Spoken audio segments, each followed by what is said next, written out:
brought to you by Palvi Agrico. आता शेतीसाठी जे काही लागणार ते घरपोच मिळणार, तेही मोबाईलच्या एका क्लिकवर. मला ते म्हणायचे की रोहित तुझ्या झिपऱ्या वाढल्यात, जरा झिपऱ्या कमी कर.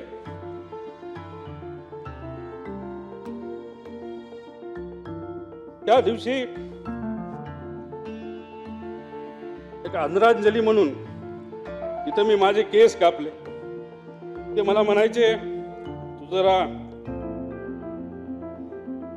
शारीरिक वजन वाढले, जरा शारीरिक वजन कमी कर, पण राजकीय वजन वाढव. मी नुसतं म्हणायचो हो करतो, पण मी त्यांना शब्द देतो माझी हेअरस्टाईल मी अशीच ठेवेल, शारीरिक वजन कमी करेल, राजकीय वाढवेल. पण एक गोष्ट मात्र खरी, ते मला म्हणायचे वरचं बटन वरपर्यंत लावत जा, पण काकांना एक सांगायचे 40-50 वर्षानंतर मी जेव्हा तुम्हाला भेटेल तोपर्यंत मी बटन असंच उघडे ठेवणार. त्यावेळेस मात्र तुम्हाला भेटल्यानंतर हे बटन मी त्या ठिकाणी लावेल, कारण शेवटी हे बटन असं ठेवल्यानंतर तुमची आठवण त्या ठिकाणी मला नक्कीच त्या ठिकाणी येईल. पण एक गोष्ट अजून आहे, 40-50 वर्षांनी जेव्हा अजित काकांची माझी भेट होईल तेव्हा हा माझा लढा जो मी आता त्या ठिकाणी लढत आहे आणि अख्खा महाराष्ट्र त्या ठिकाणी लढत आहे, तेव्हा अजित काकांसमोर ताट मानेले मी तिथं उभा राहील. आणि नक्कीच माझे काका माझ्या पाठीवर हात ठेवून म्हणतील लढलास बरं का. आणि या गोष्टी ऐकण्यासाठीच हा जो छोटासा लढा पण महत्वाचा लढा त्या ठिकाणी मी व सर्वांनी तिथं हातात घेतलाय, तो पूर्ण केल्याशिवाय राहणार नाही. मुख्यमंत्री साहेबांनी हा शोक प्रस्ताव या ठिकाणी इथं मांडला आणि या प्रस्तावाला त्या ठिकाणी मी पाठिंबा देतो. जन्मतारीख 22 जुलै 1959, निधनाची तारीख 28 जानेवारी 2026, 66 वर्षे 6 महिने आणि 6 दिवस असा हा त्यांचा आयुष्याचा प्रवास. पायाखालची जमीन सरकणे काय असते ते 28 जानेवारीला आम्ही सर्वांनी तिथं अनुभवलं. अजितदादांचं कार्य समाजकारणाचं असेल, राजकारणाचं असेल,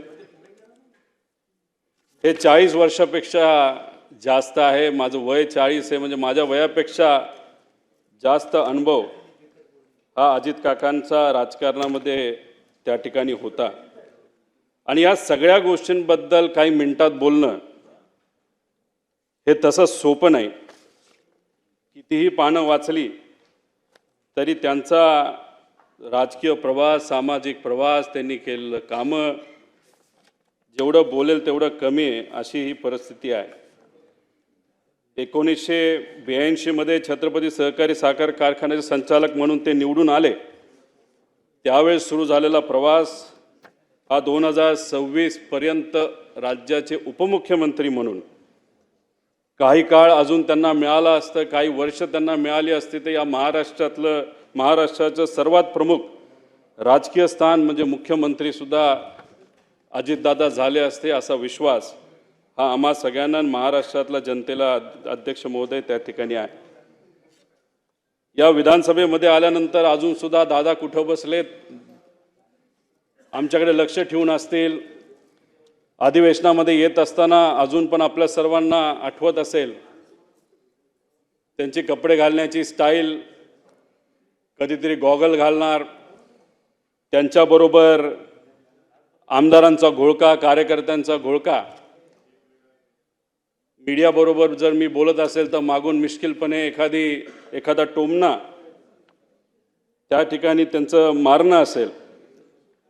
त्याच्याचबरोबर अधिवेशनामध्ये बसल्यानंतर कोण काय बोलतंय, शांतपणे अधिवेशनामध्ये या हाऊसमध्ये काय चाललंय हे बारकाईने अजित काका ते बघत असत. त्याच्याचबरोबर भाषण करत असताना चुकून मध्ये जर कुणी त्या भाषणामध्ये त्यांना अडवलं नाही तर थांबवलं नाही तर खूप आवाज केला तर मिश्किलपणे असंही बोलून जायचे की जास्त आवाज केला तर तू मंत्री होणार नाही याची काळजी मी त्या ठिकाणी घेईल. त्याच्याच बरोबर पवार साहेबांवर चुकून जर कोणी बोललं तर या हाऊसला डोक्यावर घेतलेलं सुद्धा आपण त्या ठिकाणी तिथं बघितलेलं आहे. या हाऊसमध्ये येणारा पहिला नेता कोण असेल तर अजितदादा असायचे आणि हाऊस संपल्यानंतर शेवट जाणारा जर कुठला नेता असेल ते अजितदादा असायचे. त्याच्याच बरोबर आमच्यासारखे नवीन जे आमदार आहेत त्यांना बोलायला मिळतंय का, ते योग्य पद्धतीने बोलतायत का, आणि एखादा विषय मांडला लगेचच्या लगेच तिथं उत्तर देऊन त्या विषयाला मार्ग सुद्धा त्या ठिकाणी ते लावून द्यायचे. अध्यक्ष महोदय, जेवढं दुःख कुटुंबीय म्हणून आम्हाला झालंय तेवढंच दुःख या महाराष्ट्रातला प्रत्येक व्यक्तीला तिथं झालेलं आहे. आमच्या बॅचच्या सर्व आमदारांवर ते बारकाईने लक्ष ठेवत असत. कधी चुकलं, कधी काय चुकीचं घडलं, चांगलं भाषण केलं तर चांगले बोलायचे आणि जर चुकलं तर कहाणी त्या ठिकाणी धरायचे. अध्यक्ष महोदय, खरं तर अजितदादांवर बोलताना म्हणजे काय बोलायचं आणि काय नाही बोलायचं असं झालंय. खरं तर खूप काही इथं बोलू शकतो. अनेक लोकांनी आमदार असताना, मंत्री असताना त्यांनी काय कामं केली ही सांगितलं, पण मला असं वाटतं की परिवारातला एक व्यक्ती म्हणून परिवाराच्या दृष्टिकोनातून ते कसे होते हे थोडक्यात सांगण्याचा मी इथं प्रयत्न करतो. अजित काकांचा जन्म हा अहिल्यानगर जिल्ह्यामध्ये राहुरी तालुक्यामध्ये प्रवरा देवळाली मधला. सुट्टीच्या वेळेस मामाकडे जायचे. त्यांना लहानपणी गोट्या खेळायला आवडायचे, पण त्यांचा एक स्वभाव होता, कुठलाही खेळ खेळत असताना जर एखाद्या वेळेस ते हरले, नाही तर आपण हरतोय असं दिसायला लागले तर काही झालं तरी आपण जिंकायचं. कधी कधी तर असं काही व्हायचं की अख्ख्या कुटुंबाला त्याला तिथं थांबावं लागायचं, कारण का दादांची अशी परिस्थिती असायची की गोट्या माझ्या ज्या काय तिथं मी हरलोय खेळामध्ये त्या परत एकदा मी जिंकणारच, तरच बारामतीला तिथं जायचं. आणि चुकून जर तिथं एखादं भांडण कोणाबरोबर झालं तर दादा चिडायचे आणि मग बाकीचे त्यांना कुठेतरी सांभाळून घेण्याचा प्रयत्न करायचे. पण कधी कधी ते असंही म्हणून जायचं, असं मी ऐकलं माझ्या वडिलांकडनं, की जर मला कुणी मारलं तर मी अजिबात शांत बसणार नाही, त्याचा तोडीसतोड उत्तर त्यावेळेस लहान असताना ते त्या ठिकाणी द्यायचे. त्याच्याचबरोबर बारामतीला शाळेला जेव्हा ते जायचे तेव्हा नीरा कनाल हा मधून वाहत असायचा. नीरा कनालमध्ये जर पाणी असेल तर त्यांना थोडंसं लांबून जावं लागत होतं. बघा ना, योगायोग, लहानपणी जेव्हा त्यांना लांबून जावं लागत होतं तेव्हा ते सारखे चिडायचे की पाणी कोण सोडतंय, पाणी सोडलं तर मला लांबून जावं लागतंय. पण नंतर 15 वर्ष नीरा कनाल ज्या मंत्रालयाचा भाग आहे त्या मंत्रालयाचं मंत्रिपद हे दादांनी त्या ठिकाणी खूप सक्षमपणे बघितलं, आपण सगळ्यांनी बघितलं. माझ्या वडिलांचे आणि त्यांचे फार चांगले संबंध होते. दोघं एकत्र बऱ्याच वेळा तिथं थांबायचे, राहायचे. त्या दोघांना कृषी क्षेत्र खूप आवडायचं. एकदा त्यांना चांगली जर्सी गाई घ्यायची होती. दोघांनी ठरवलं, चला बँगलोरला आपण जाऊ. दोघं गेले बँगलोरला. पैसे थोडे घरून घेतले होते. तिथं गेल्यानंतर तिथं गाया सगळ्या तिथं निवडल्या. आता कसं जायचं तर बजाजचा एक मोठा टेम्पो असायचा, जो काही ट्रॅक्टर नाही तर गाड्या घेऊन यायचा, त्याच्यामध्ये तो बुक केला, त्याच्यामध्ये गाई ठेवल्या. बँगलोरपासून ते बारामतीपर्यंत मग शेण साफ करणं असेल, दूध काढणं असेल, पाणी देणं असेल, दूध काढलेलं विकणं असेल, या सगळ्या गोष्टी अजितदादांनी आणि माझ्या वडिलांनी तिथं केल्या. आणि हे करत असताना कधी बोलून दाखवलं नाही.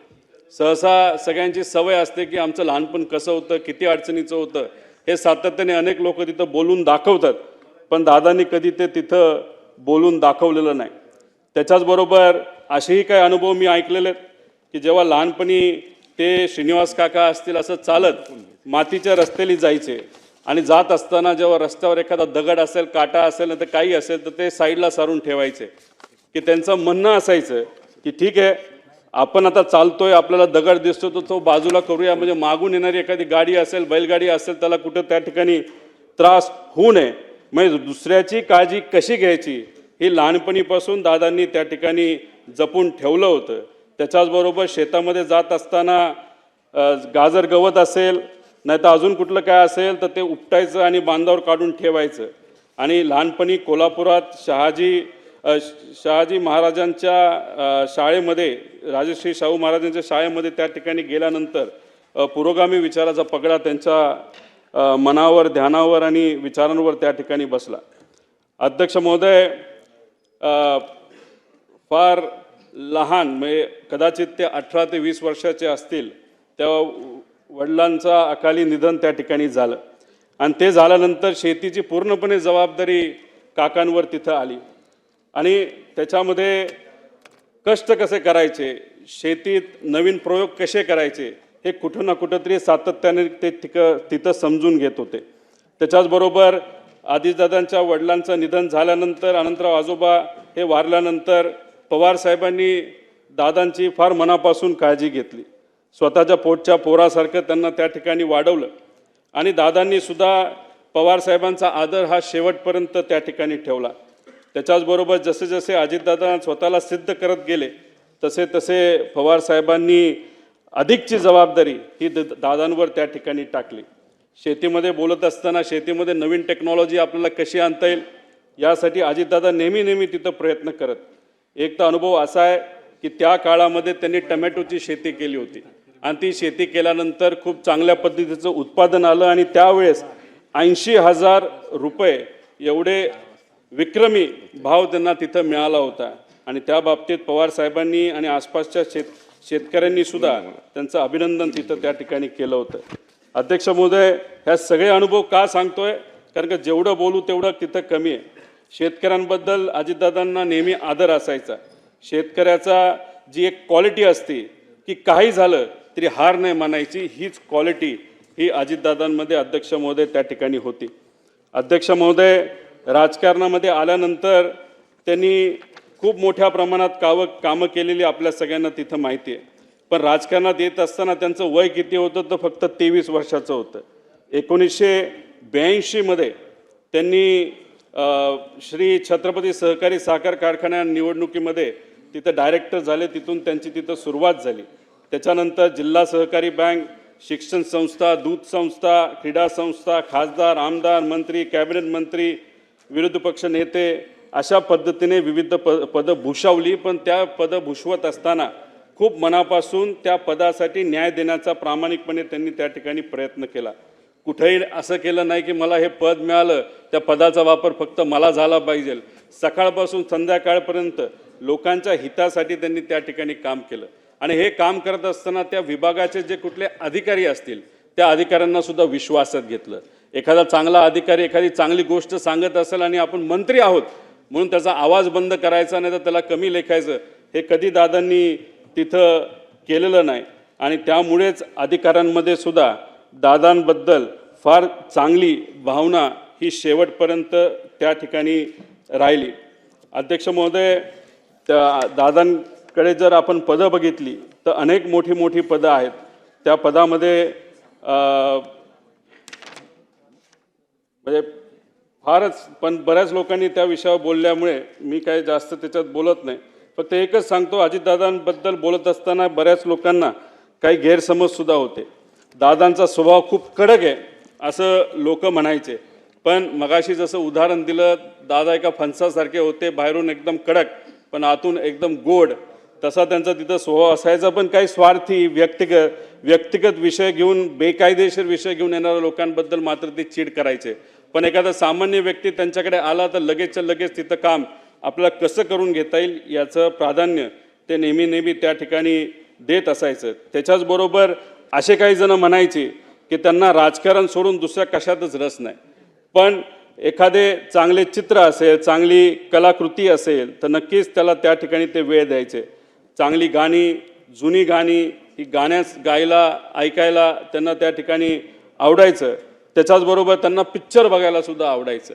पण बहुतांश पिक्चर त्यांचे ते आवडकीचे जे होते ते सर्व जुने पिक्चर होते. खरं तर मी मध्ये त्यांना विनंती केली होती की KGF पिक्चर हे तुम्ही बघा, रॉकी भाय. कारण की एका प्रचारामध्ये मी कुठेतरी बोलून गेलो, आजचे रॉकी भाई कोण आहेत राजकारणात, ते तर दादा आहेत. तर दादा म्हणले, हा कसला पिक्चर तू काढला? म्हटलं, दादा जेव्हा प्रचार होईल आपण पिंपरी चिंचवडमध्ये सत्तेत येऊ, त्यानंतर आपण दोघं एकत्रित बसून तो पिक्चर बघू. पण ते स्वप्न माझं जे कुठलं छोटं असेल ते त्या ठिकाणी काही पूर्ण होऊ शकत नाही. अध्यक्ष महोदय, खरं तर अजितदादांची दुसरी बाजू, जेव्हा केव्हा एखादा कार्यकर्ता अडचणीत येतो तेव्हा ते मनापासून त्या कार्यकर्त्याला मदत करत असेल. आपण एखाद्या पदावर असलो काय नसलो काय, लोक जेव्हा अडचणीत असायची त्या लोकांना सुद्धा तिथं मदत ते सातत्याने त्या ठिकाणी करत होते. 2005 साली मांढरादेवी दुर्घटनेतील चेंगराचेंगरीत सुमारे 300 जणांचा मृत्यू झाला. अजितदादा लगेचच्या लगेच तिथं गेले.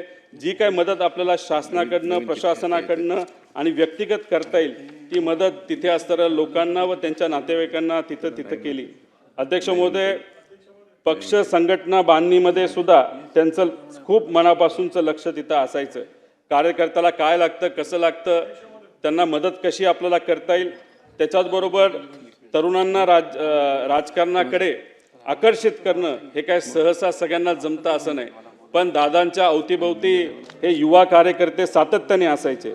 अनेक युवा कार्यकर्त्यांना त्यांनी राजकारणामध्ये संधी दिली, आमदार बनवलं, आमदार झाल्यानंतर त्यांना मंत्री बनवलं. त्यामुळे नवीन कार्यकर्त्याला ताकद देणं हे दादांना खूप मनापासून त्या ठिकाणी माहीत होतं आणि त्यांची ती आवड असायची. निवडणूक कशी लढवावी, कुणाला उमेदवारी द्यावी, कुणाच्या बंडखोरीला छुपा आशीर्वाद द्यावा, सत्तेची मोठ कशी बांधावी, सत्ता कशी मिळवावी, सत्ता कशी टिकवावी आणि सत्ता कशी गाजवावी, हे अजितदादांकडनं आपण सर्वजण शिकू शकतो.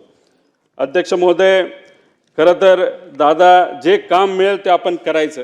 एखादा व्यक्ती आला, त्याला काम सांगितलं, दादांचा मूड जर खराब असेल तर मग चुकून दादा जर त्याच्यावर चिडले तर 5-10 मिनिटांनी परत एकदा ते फोन करायचे, बाबा तुझं काम काय होतं, आणि लगेच ते काम तिथं करून दाखवायचे. पण त्यांना कुठेही इल्लीगल, बेकायदेशीर काम हे कधीच आवडत नसायचं. त्याच्याचबरोबर संघटनेसाठी सुद्धा त्यांनी खूप मनापासून वेळ दिला. जेव्हा ते मुंबईत असायचे, गुरुवारी सकाळी 9 ते 12 वाजेपर्यंत मुंबईतल्या राष्ट्रवादी काँग्रेसच्या कार्यालयामध्ये ते बसून असायचे. त्यानंतर शनिवार आणि रविवार हा बारामती आणि पुण्यासाठी असायचा. मुंबईत जेव्हा अजित काका तिथं बसलेले असायचे, चुकून एखादा बारामतीचा कार्यकर्ता जर मुंबईत आला तर प्रेमाने त्याला सांगायचे, जेव्हा मी बारामतीत असेल तेव्हा तू तिथे ये, आता इथं येऊ नको, महत्त्वाचं काम असेल तर मी इथं करतो, थोड्या दिवस तू थांबायला काय तुला काय हरकत नाही. त्यामुळे वेळेचं योग्य असं नियोजन, समजा एखादी बैठकीची वेळ त्यांनी दिली असेल सकाळी 7ची तर 7ला बैठक चालू व्हायची, 7 ते 10 मिनिटाचा वेळ असेल तर 10ला ती संपायची म्हणजे संपायची. तिथं जाऊन उगाच दुसऱ्या गोष्टी बोलून चालत नसायचं. काम काय, अधिकाऱ्याला विचारायचे, हो होऊ शकतं का, होऊ शकत असेल तर कसं होणार, करायचं असेल तर कसं होणार, किती दिवसात होणार. म्हणजे एवढ्या कमी वेळात, म्हणजे आपण मंत्र्यांकडे जर आज बघितलं आणि त्यांच्या कार्यपद्धतीकडे बघितलं तर दादा एकुलता एक कदाचित मंत्री असा असेल की त्यांनी दिवसा 30 ते 40 बैठका घेतल्या असेल, वेळेत त्या तिथं संपवल्या असतील. आणि दादाने एक वेगळा पायंडा या राजकारणामध्ये काढला होता. सहसा आपण जर बघितलं तर बरेच नेते हे तोंडावर आपल्याला गोड बोलतात पण नंतर ते काम कधी होत नसतं. पण दादाने एक नवीन पायंडा सुरू केला होता या महाराष्ट्राच्या राजकारणामध्ये. होणार असेल तर लगेच सांगायचं करतो, फोन लावणार, आणि होणार नसेल तर होणार नाही. त्यामुळे लोकांचा वेळसुद्धा अध्यक्ष महोदय त्या ठिकाणी वाचायचा.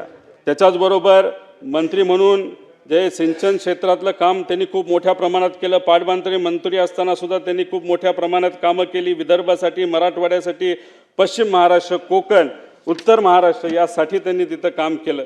पाणी पुरवठा मंत्री असताना सुद्धा त्यांनी खूप मोठ्या प्रमाणात कामं केली. अर्थमंत्री म्हणून तर एकदम शिस्तीचे मंत्री आणि अर्थमंत्री म्हणून त्यांची तिथं ओळख आहे. 11 वेळा त्यांनी बजेट तिथं सादर केलं आणि ते करत असताना काटकसरीने आपल्याला राज्याची तिजोरी ही कशा पद्धतीने त्या ठिकाणी त्याचं नियोजन करता येईल हे दादांनी आपल्या सर्वांना दाखवून दिलं. कोरोना काळामध्ये आर्थिक अडचण असताना सुद्धा योग्य असं नियोजन करून या महाराष्ट्राचं जे आर्थिक घडी आहे ती त्या ठिकाणी बसवलेली आपण सर्वांनी तिथं बघितली. जिल्हा नियोजन समितीला भरघोस निधी दिला. आमदार निधीमध्ये मोठ्या प्रमाणात वाढ केली आणि ह्या सर्व गोष्टींमुळे या महाराष्ट्राच्या विकासासाठी खूप मोठ्या प्रमाणात मदत त्या ठिकाणी झाली. त्याच्याचबरोबर ऊर्जा मंत्री असताना सुद्धा त्यांनी अशी कधी परिस्थिती आणली नाही की आपल्या ट्रान्सफॉर्मर पाहिजे, आपल्याला त्या ठिकाणी डी पी पाहिजे आणि डी पी तो MSEBकडे नाही आहे. तिथं एवढं पैशाचं नियोजन चांगल्या पद्धतीने केल्यामुळे कोणालाही कुठल्याही शेतकऱ्याला त्या ठिकाणी अडचण झाली नाही. त्याच्याचबरोबर महावितरण, महापरेशन आणि महाजेनको या तिन्ही कंपन्या आर्थिक दृष्टिकोनातून सबलीकरणाकडे दादांनी त्या ठिकाणी नेला. क्रीडा क्षेत्रात तर त्यांचं काम मोठंच आहे. पण मला फक्त एक गोष्ट या ठिकाणी सांगायची की दादांबरोबर असताना जेव्हा दादांवर बिनाबुडाचे त्या ठिकाणी काही गोष्टी बोलल्या जायचे तेव्हा दादांना खूप मोठ्या प्रमाणात वाईट वाटायचं. जनतेच्या विकासाचं राजकारण करत असताना दादांवर नको नको ते आरोप झाले. ज्या दादांनी आयुष्यभर स्वच्छतेचा आग्रह धरला त्यांच्या अंगावर आरोपाचे डाग उडवले गेले. त्यावेळी दादा किती अस्वस्थ व्हायचे हे आम्हा सगळ्यांना त्या ठिकाणी माहिती.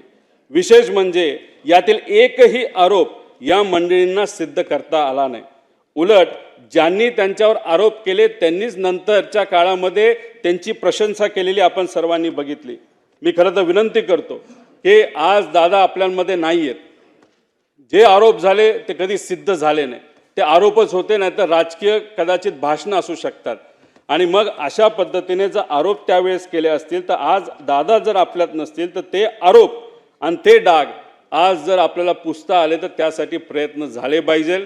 त्याच्याचबरोबर देवेंद्र फडणवीस साहेब हे दादांचे जिवलग मित्र म्हणून ओळखले जातात.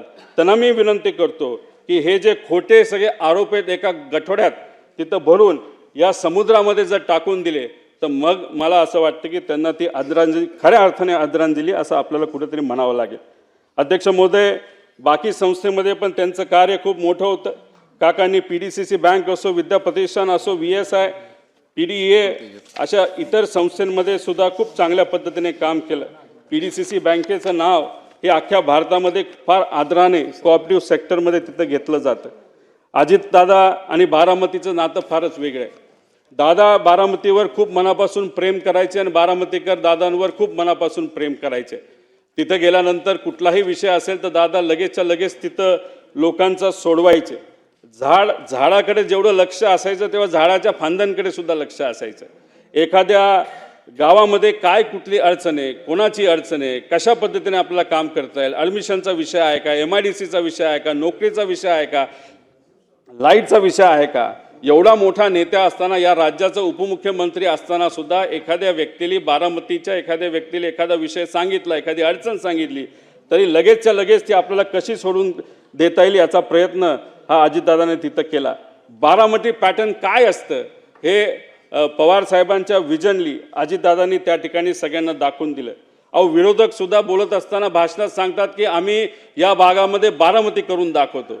असा एक पॅटर्न हा अजितदादांनी अख्ख्या महाराष्ट्राला सोडा अख्ख्या देशाला तिथं त्या ठिकाणी करून दाखवला.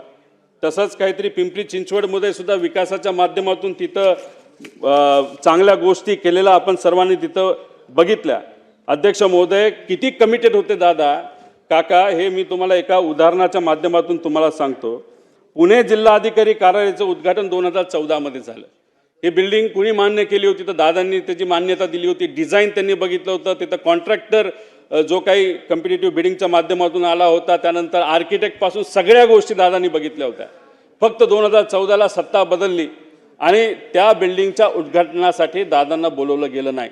पण तरीसुद्धा बिल्डिंगचं उद्घाटन होणार आहे, CM आणि इतर नेत्यांच्या माध्यमातून होणार आहे. दादा आदल्या दिवशी रात्री गेले, अधिकाऱ्यांना बोलवलं, आर्किटेक्टला बोलवलं, कॉन्ट्रॅक्टरला बोलवलं. कुठं काय चुकीचं आहे का, कुठं काय साफसफाई राहिली का, ह्या सगळ्या गोष्टी त्यांनी बघितल्या. एवढी कमिटमेंट ही अजित काकांची, अजितदादांची तिथं आपण सर्वांनी या महाराष्ट्राच्या राजकारणामध्ये तिथं बघितली. अध्यक्ष महोदय, 2 मिनटं फक्त राहिलं. मी आणि अजितदादा म्हणजे फार आमचं जवळचं नातं होतं. माझ्या जीवनामध्ये मला जिल्हा परिषदेचं म्हणजे राजकारणातलं पहिलं तिकीट जर कुणी दिलं असेल तर ते अजित काकांनी दिलं. आमदारकीचं तिकीट जर कुणी दिलं असेल तर ते माझ्या काकांनी तिथं मला दिलं. आमच्या परिवारामध्ये आमचे जे काका असतात ते पुतण्याचं लग्न तिथे ठरवतात. पवार साहेबांनी काकांचं ठरवलं आणि माझ्या काकांनी माझं तिथं ठरवलं. आणि ती गोष्ट कधी मी आयुष्यात विसरणार नाही. माझे होणारे सासरे त्यांना भेटायला गेले होते आणि त्यांनी विचारलं होतं माझी मुलगी रोहितला मी देणार आहे, त्याबद्दल तुमचं काय मत आहे.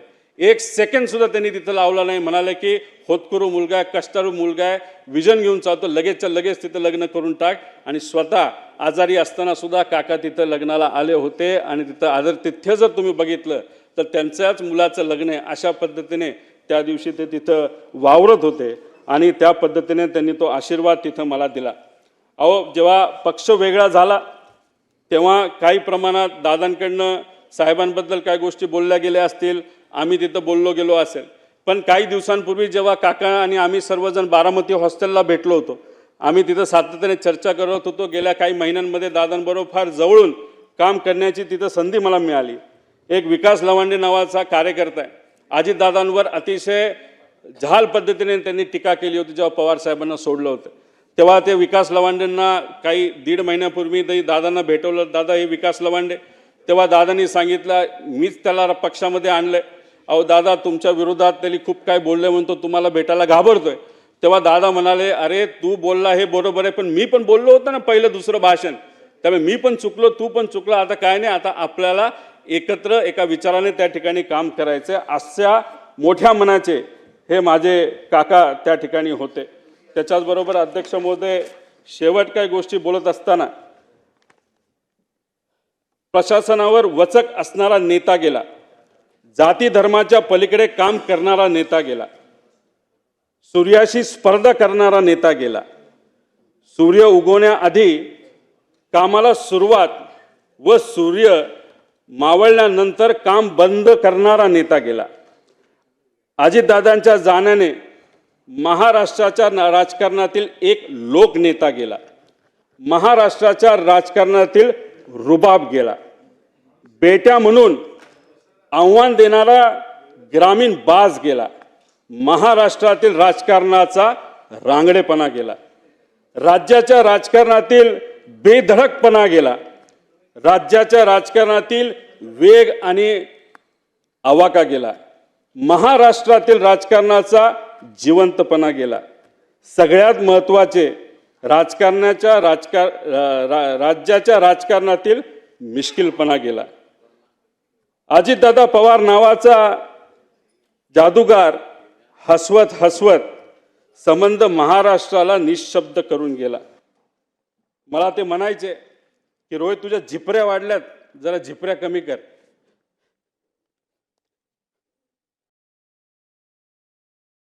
त्या दिवशी एक आदरांजली म्हणून तिथं मी माझे केस कापले. ते मला म्हणायचे, तू जरा शारीरिक वजन वाढले, तू जरा शारीरिक वजन कमी कर, पण राजकीय वजन वाढव. मी नुसतं म्हणायचो, हो करतो, पण मी त्यांना शब्द देतो की माझी हेअरस्टाईल मी अशीच ठेवेल, शारीरिक वजन कमी करेल, राजकीय वाढवेल. पण एक गोष्ट मात्र खरी, ते मला म्हणायचे, वरचं बटन वरपर्यंत लावत जा, पण काकांना एक सांगायचं, 40-50 वर्षानंतर मी जेव्हा तुम्हाला भेटेल तोपर्यंत मी बटन असंच उघडं ठेवणार. त्यावेळेस मात्र तुम्हाला भेटल्यानंतर हे बटन मी त्या ठिकाणी लावेल, कारण शेवटी हे बटन असं ठेवल्यानंतर तुमची आठवण त्या ठिकाणी मला नक्कीच त्या ठिकाणी येईल.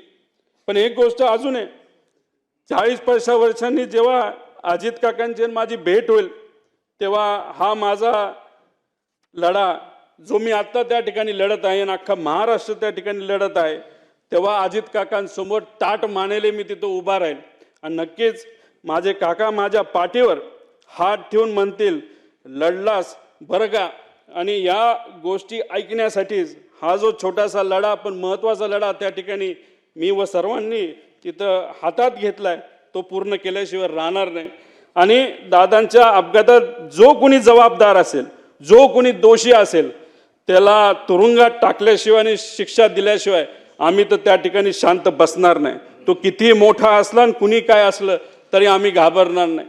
त्याच्याचबरोबर मला काकींना या ठिकाणी सांगायचं, काकी तुमच्या राजकीय पुढच्या प्रवासामध्ये या छोट्या कार्यकर्त्यांचं तुमच्या या पुतण्याचं जिथं कुठं तुम्हाला मदत लागेल ती मदत करण्यासाठी मी सदैव त्या ठिकाणी तयार असेल. एवढंच या ठिकाणी सांगतो, जेवढं बोलेल तेवढं कमी आहे.